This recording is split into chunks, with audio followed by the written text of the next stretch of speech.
Hello and welcome back. Well, to the war in Ukraine now, and Russia has launched a wave of drone strikes at Kyiv earlier this morning, with blasts ringing out across the Ukrainian capital.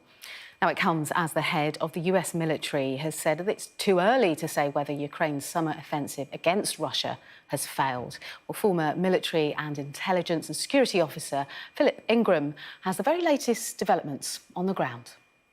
Well, it's day 564 of Vladimir Putin's 10-day special military operation, and we're back to drone attacks in Kyiv again, and unconfirmed drone attacks by Ukraine into Crimea.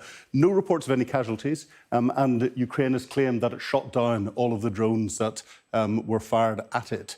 Looking more into what's happening on the ground, and we had that press conference in the United States with General Milley and Admiral Radikin, the head of the US Armed Forces and the head of the British Armed Forces, where they were describing what was going on in the advances on the ground. Now, Ukraine is still counterattacking tactically in three areas: towards Bakhmut to the south, to Advika, and down towards Robotyne with an objective of Tokmak.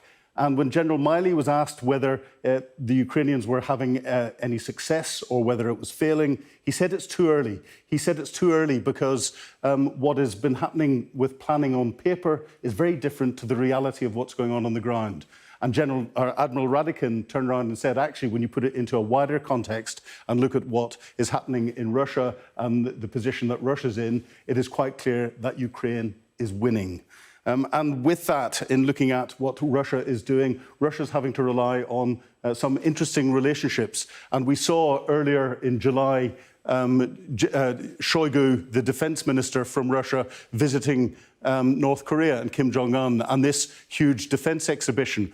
That's turned into Kim Jong-un now coming or saying that he's planning a visit to Moscow to sign a final deal to supply weapons to Russia. Now, if Russia is having to rely on North Korea for weapons, that ties in with what Admiral Radikin was saying, the desperate state that Russia is in from a military perspective, and that Ukraine is winning.